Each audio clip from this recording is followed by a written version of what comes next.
Good morning, traders, and welcome to the weekend update on August 4th. Now, I've got a lot of different things to cover today, so this is going to be a little bit longer, just give you kind of a heads up. Two trades closed out this last week. This SPX double calendar, closed out for a small profit. And again, that's all I'm looking for in these double calendars. This was about an 8%, 9% profit over, I think, a week, something along those lines. Then I also closed out this Microsoft earnings trade. Now, this Microsoft earnings trade is one that I want people to learn from. I made at least one, probably a case could be made for two mistakes in this trade. And I did a detailed video on this. Now, this is going to be moving down to the closed trade archive. So those of you that are part of the alert service, the community, will have access to this. I urge you to go down, look for that trade. I'll leave it to the top of the closed trade archives, and it's about a 9-minute video that walks through where I feel in looking back on the trade I made a couple mistakes. So it wasn't a huge loss. It was a couple $100, but I always like to look at trades, good and bad, but particularly the bad ones, to try to dissect, is there something that I did wrong, or sometimes the market just goes against you. In this case, I had two opportunities to take decent profit in this trade, and I didn't. And then probably the more fatal mistake in my mind on this trade was I made an adjustment that the underlying had rallied right into a resistance area. I didn't recognize or pay attention to that resistance area. I did I guess I'll call it an emotional adjustment early in the morning without paying close attention to where Microsoft was rallying to, because where it was rallying to, there was a likelihood that it wasn't going to be able to bust through that, and I did not probably need to make that adjustment.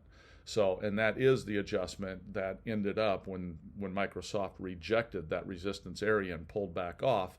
The fact that I made that adjustment is what put that trade in a loss. So those of you, again, part of the community, learn from me. Go down and take a look at that. So these two will be moving down into the closed trade archives. So from there, let's take a look at our positions. So as you'll notice on Friday, there was a number of new positions that were opened up and new types of positions. And I want to get into why that is. So I opened up a long call position in Avgo. That position's up about $150 right now. I opened a long call position in Coke. That's up about $500 right now. And I opened a long call position in Tesla. Now, these were all based off technical analysis, and you can see why I took these trades in each of the opening videos for them. Again, those of you part of the community. But in general, one of the things that I'm looking at right now is, with our market swinging as big as it is, the average true range, what we call the ATR, or average true range, which is how many points something moves on average in a day, those numbers are getting significantly larger as well. When that happens, sometimes directional trades will yield much more profitability much quicker, just because the market is erratic and it's bouncing around. So if a trader can find what appears to be a good entry point from a technical analysis standpoint, and again, you'll see each of those entry points in their respective videos as to why I took the entry that I took. And I will tell you, in general, I take an entry when I have, on a directional trade like this, when I have a small amount of risk, meaning there's a point that I would stop out. Many of my trades, the longer butterfly trades, etc., I usually don't stop those because they're delta neutral trades. They have flat T0 lines.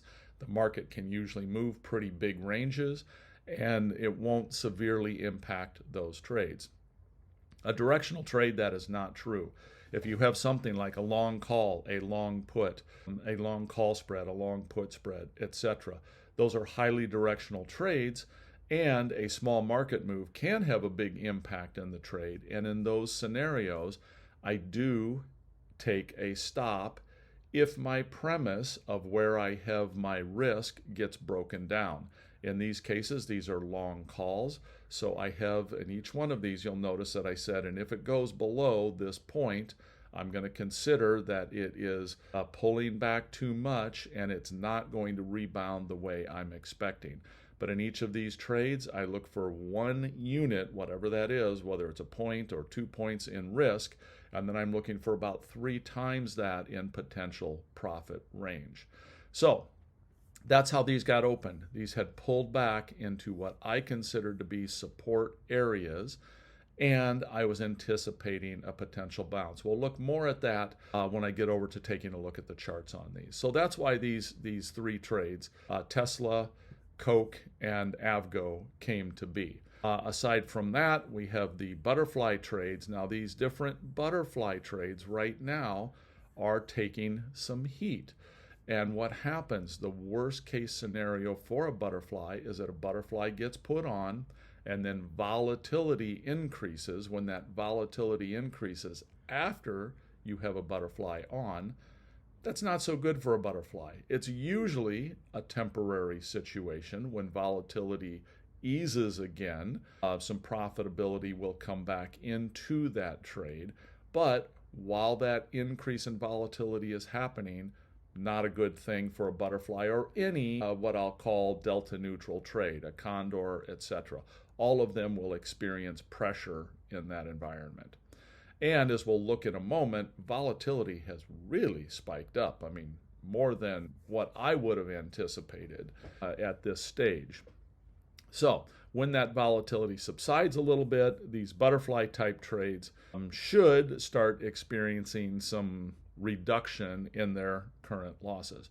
This is also why all of these trades were much smaller than I normally trade. I'm sharing these trades, and I've said numerous times when I'm putting them on, I don't have much on right now. I'm only using 25% of my account, 30% of my account. The reason is I don't want too much on when that expansion in volatility happens. And that's where we're at right now. That expansion in volatility happened last week. May continue, may not continue. We'll have to see how that plays out. So as far as the butterfly trades, I think this one is looking great. As soon as that volatility drops out of this, we'll start to see a little bit of raise in this profitability line here. This one, I'm thinking, based on technical analysis, that we might get a little bit of a rebound coming up. Again, not sure on that, but we'll look at the charts in a minute, see what they say. And if that happens, a little bit of a rebound, we're going to get a reduction in volatility, and we'll get back closer into this tent, which will be good for this trade. And the same is going to be true of this rut trade that's been out there for some time. I will say on this rut trade, if I get that decrease in volatility, I may pull the plug on this one. I don't usually do that, but you'll see when we look at the rut charts, rut is being so erratic right now, it's very difficult to read. And sometimes in that situation, it's better to walk away, redeploy this money into something that might be a little more user-friendly, if you will, something that fits the profile for the current market a little bit better. So that is something I'll be evaluating this week. So that's our current open positions. Now let's take a look at the market itself. And the first thing I want to look at here, I'll move this down here. The first thing I want to look at here is look at this spike in VIX. VIX went all the way up to 30 on Friday. I mean, that's a crazy big move in VIX. Now, it did come off significantly toward the end of the day. That is something that leads me to think that markets might stabilize, might bounce from here. So this is one clue that's kind of telling me that maybe that worst was over on Friday as far as a sell-off. Now, let's look at the individual indexes, because there's really some interesting things that I picked up on there as well. So this is, and I'm using TradingView, which is a free tradingview.com. And they've really upgraded this recently, and I kind of like how they've done it. So I may start using this for more of my analysis. And I can also add on some of these trades, I can also then share a link to the actual chart in the trade in the community so that people can also see the chart. I know I share the video where I'm looking at the chart, but we could also then have a static version of this chart and any markings or whatever I made on it that I might be able to share as well. So the things I want to look at here in SPY, you can see SPY ran in a very nice tight channel for an extended period of time here. I mean, months on end. Then that channel broke and we dropped.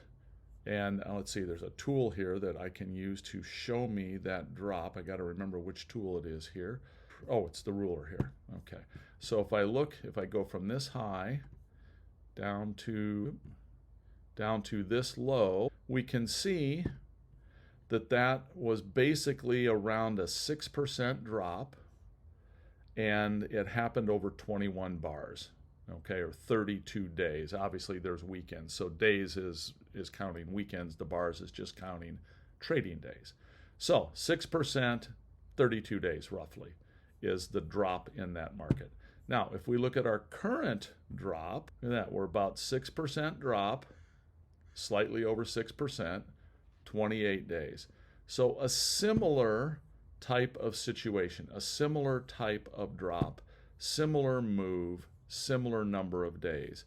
But note we had this long channel where we ran up, then we dropped that little over 6%, and then the channel resumed, and that channel is going up at the same angle it is here, approximately the same width. So my point is that here we had that same drop. We not only had a drop that mirrored this drop, but we also dropped into what would be, some people call it a demand zone where buyers start coming back in. Some people call it support. Regardless of what you call it, this has been previously a little bit of what I'll call a battleground, where when we get into this area on SPY of around the 525 range, it had been resistance, and then we came up, we chopped sideways in that range, blew out of it. Now when we pull back to that, many times what had previously been resistance to going higher becomes support.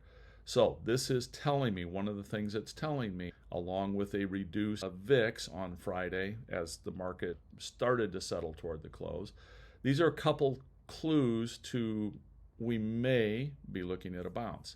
Now, let's look at the Qs. We get very much the same thing in the Qs. We don't necessarily have two parallel channels here, but this channel here I think is steeper than this one here was, largely because of the whole AI play. This is when AI started becoming more and more in the daily conversation, and those different stocks just started ripping to the upside. So I think that's why this would have been a little steeper here. But the fact still remains that you had a nice rally, pullback, big rally, pull back right into what had previously been resistance, and then that resistance got broken through. Then this showed that at one point that this was support, this 440 to 450 range in the Qs showed to be support. We took off from there. We pulled back right into that support range. So if we look at a few individual stocks, a couple of those stocks that I actually went and did trades on, if we look at Avgo, well, look at Avgo. Resistance, resistance, resistance, resistance, resistance, resistance. Blew through resistance with a vengeance. Had this big pullback right into this resistance zone. So this is where I talk about the reward to risk ratio for entering a trade. And there's a pretty cool tool on here. Let me see which long position. Okay. So what I can do with this is this allows me to essentially draw a little box here where I can say, okay, if I entered this here, and I'm putting that center line at where I entered, and I have a stop that's going to be below there, and I have a target, still kind of learning my way around this myself, but if I have a target then that is up here, I can get an idea of a ratio here. So this is giving me a 19.2 risk to reward ratio. In other words, my stop is pretty tight down here. If we get down, in this case, I believe I had said if I get down below that 135 range or so, I will stop out of this long call. But I'm anticipating that the resistance overhead here is quite high. I mean, this could go up to the 157 range. There just really wasn't much resistance in the middle there if the market decides to bounce. And the market could decide to bounce. I mean, it has been deciding to bounce pretty quickly, pretty rapidly. So that's what I'm looking for on a trade like that. That's the Avgo trade. Coke was a little bit different. So the story on Coke was that Coke broke to all new highs, and then it also had a lot of significant buying coming in behind it. And the other thing is, many times when the tech stocks start to sell off, that's what we call sector rotation, that money starts to funnel in to some of your more staple products, your Coca-Colas, your Johnson & Johnson, those types of areas, the consumer stuff that people are going to need regardless of what happens in our market. No matter what happens with the tech stocks, people still need food. People are still going to buy their Coca-Cola. They're still going to buy their medications, the Johnson & Johnson play, things along those lines, the Bristol Myers. So that's why some of those stocks start to take off when you have this rotation. So Coke is in there kind of as a little bit of a hedge, if you will, in case the market does continue to sell off in techs and rally in this area. And then let's see, the other one, hold on here. Here we go. The other one was Coke, Avgo, Tesla. So let's take a look at Tesla here. So Tesla, very, very similar. I mean, this battle area around the 200 to 210 range, this has been a battle area in Tesla forever. You can see support broke, became resistance broke, became support broke, resistance broke.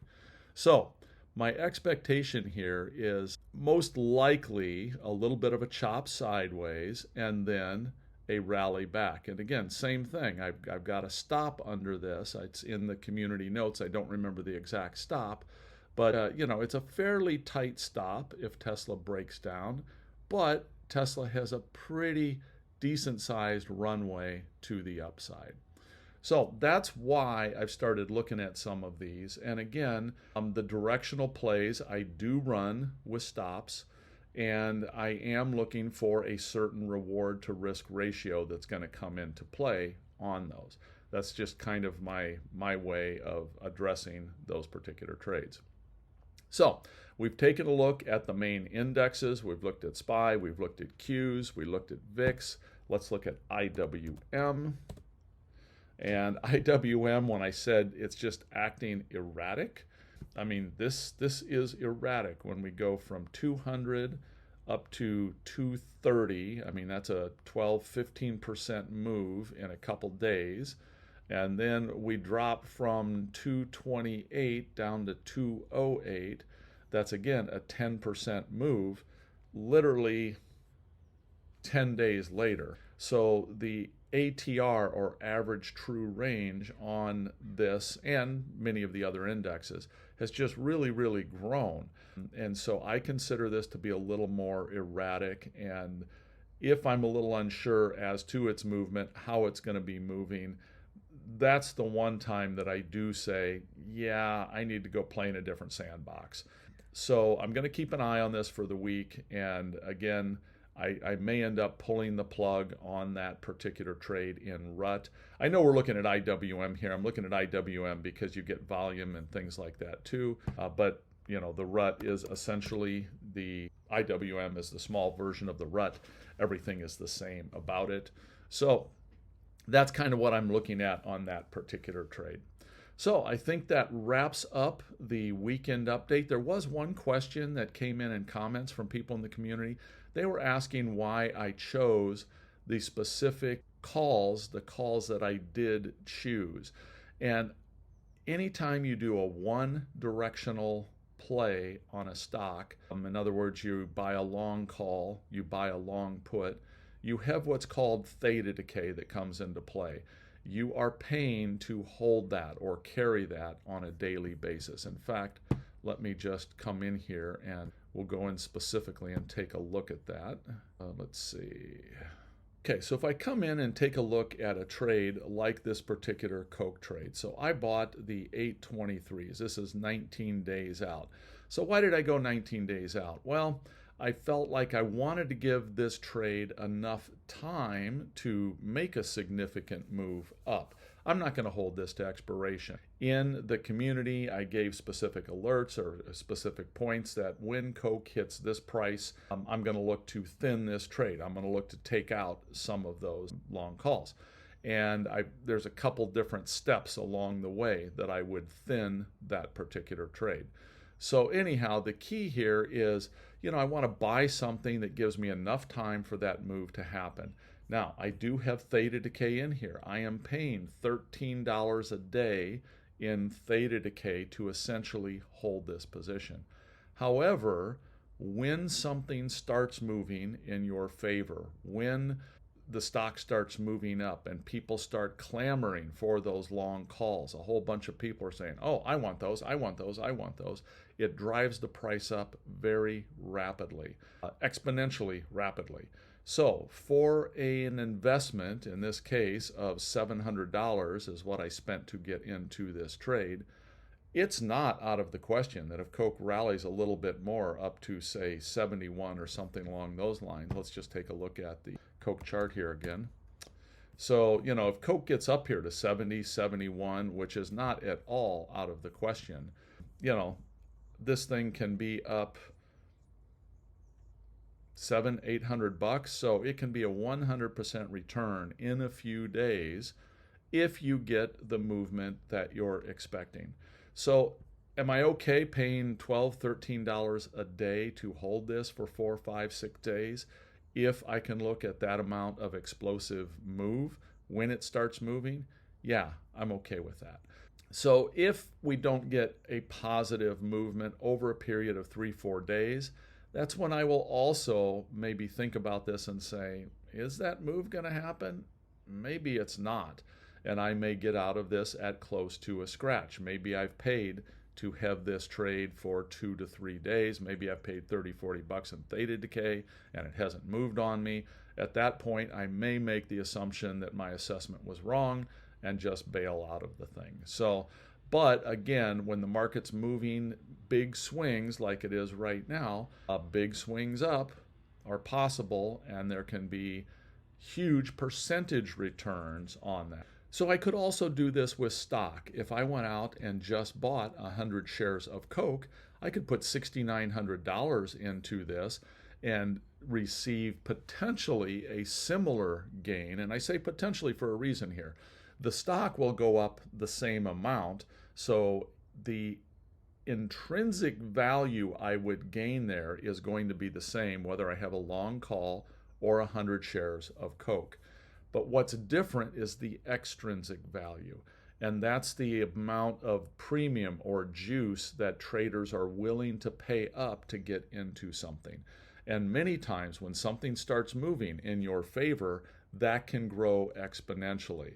So that's where sometimes you get a big boost on some of these trades, both long calls and long puts if the market starts moving down on you, well above and beyond what you would get if you just own the stock. So the reason I'm doing these with options is that I spend a lot less money. Therefore, if I do get $700 in profit, that's a 100% return. Where if I did the same thing and I spent $7,000, that's a 10% return. I'm tying up a lot more capital to get, the same relatively small reward at that point. So I'm willing to pay the theta is the bottom line to that in order to take these shots. So that is it for the weekend update. Hopefully that covers everything. And again, the reason for the date, there isn't a specific reason other than I want time for these to play out, but I don't want too much time necessarily to come into play there. Take care, everyone.